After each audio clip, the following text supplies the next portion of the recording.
So hey, what's good, guys? We're back today. I'm sure, as you read in the title, we got some pretty cool shifter things going on. But first, let's do a little catch up because we were supposed to do a little recording, and we both, me and my brother, forgot the cameras. And I'll tell you a little bit about the experience we had at Harry's. We actually did go to Harry's this weekend. And Harry's is usually like a place that like we're always like we've been doing this for a long time. We live in Brooklyn, so we don't have nothing like that in our area. So we always take the trip up to Harry's, and it's always like a super cheap, fun thing to do. Like, we always do it. Even if we don't find nothing, we really don't care. But this time, it got kind of expensive. As we all know, the gases prices are up. And for one, it was $80 to fill up the Pilot to go up to Harry's. Sometimes you gotta bite that in the butt. But Harry's raised their prices. So long story short, I wound up buying a RPM gauge cluster because since this car was automatic, it didn't have an RPM gauge, but it's auto. But at these days, you have to get it where you can. I was able to get the clock for complimentary. Thanks, Harry's.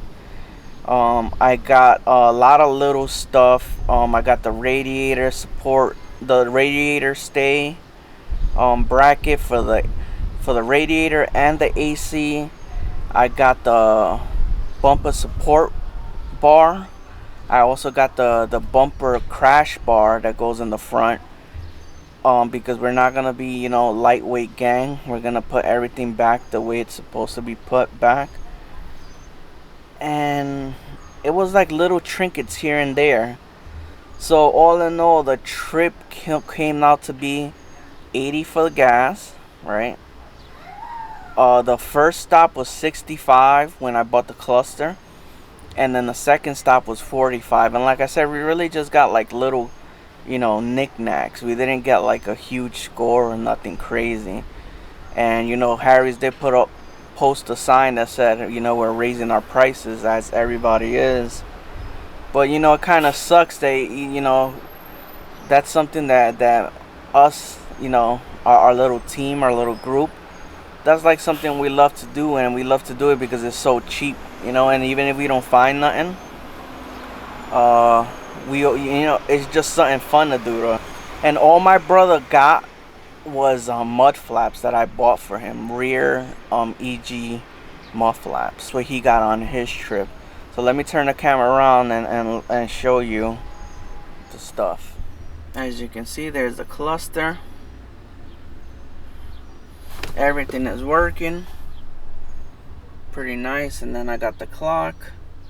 I also got the panel for back there, but we found out that this is cracked here, so it won't go in. We found another crack here, and then also the dash is cracked right there, and right there. But I'm at the mindset that I'd rather keep it original than replace it.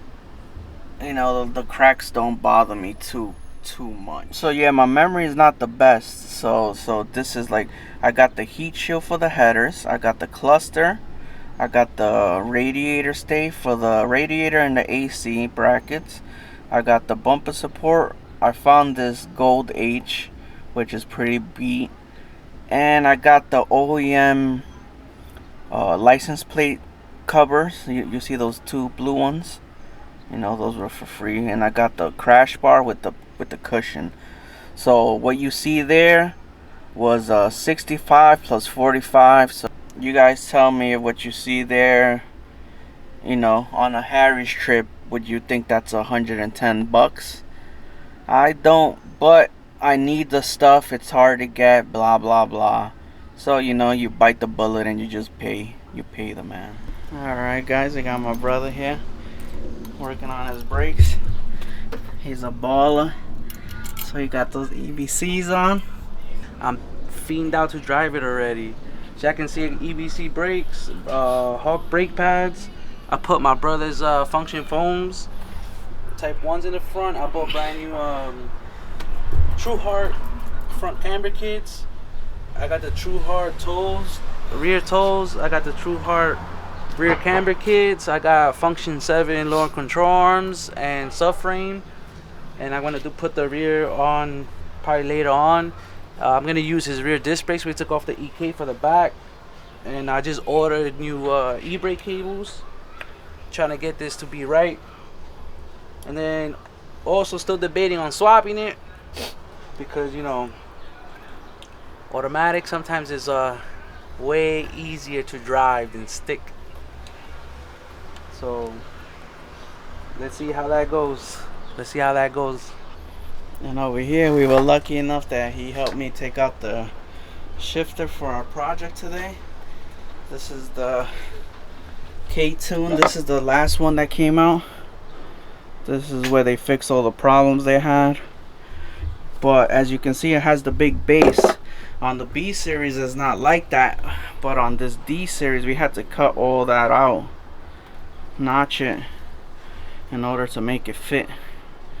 But it sandwiches between that and that, so that's gonna give it the rigidity. So that's one part of the assembly. Another piece of the puzzle is this. This is from Nayuno Tech. This pretty much covers up this hole because the car was automatic before. And if you saw how we did it on the EK Coupe, that worked perfect. But wanted to use a little bit more, purpose-made stuff for this car. So pretty much it just goes like that, and it covers the hole up. Now it looks, professional. So let me get this button on. Don't mind the mess, but as you can see, here we have the plate that allows us to use the actual bushing. And this is the K-Tune shifter with the Chasing J's rod and the Chasing J's knob. Pretty cool. So now for the cherry on top. What we have here is the brand new Chasing J's shifter boot delete.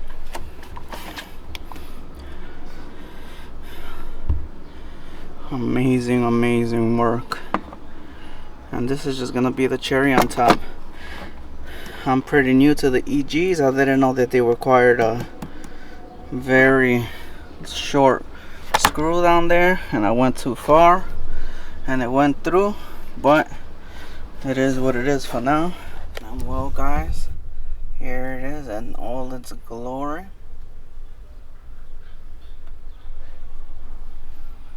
Looking amazing. You see now, if you look through the hole, it looks proper. That's what I was the most worried about, Shifter feels great. So let's do a little price breakdown. The shift knob, that's the drip shift knob, is $129. So that's $130 right there. The rod was $53.88. So let's round it out to $54. And the titanium shift boot was $73, let's say. And then the plate to cover up the hole was $35. So the total would be, and plus I believe it was $120 for the K-Tune shifter. So the grand total comes out to $411 for this setup. And it's just a single cam. So, but can't deny that this is beautiful. Worth every penny. Let me know in the comments what you guys think of this setup. Is it worth the money? Do you guys like stuff like this, or you could care less? You're good with like a B&M shifter or a Skunk 2 or a Type R. But for me, this really does it for me. I'm really happy with this.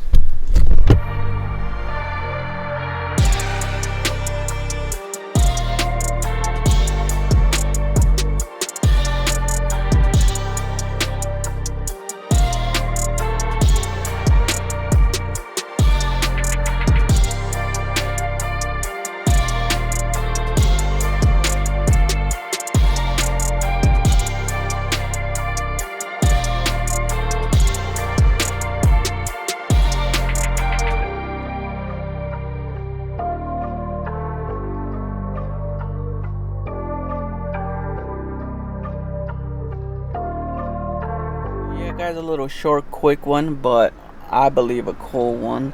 Let me know in the comments what you think of the setup and the progress on the coupe, on the hatch, and all the other cars. Also, let me know what you think about these new price hikes for Harry's You Pull It, and you know how a cheap hobby is turning into an expensive hobby.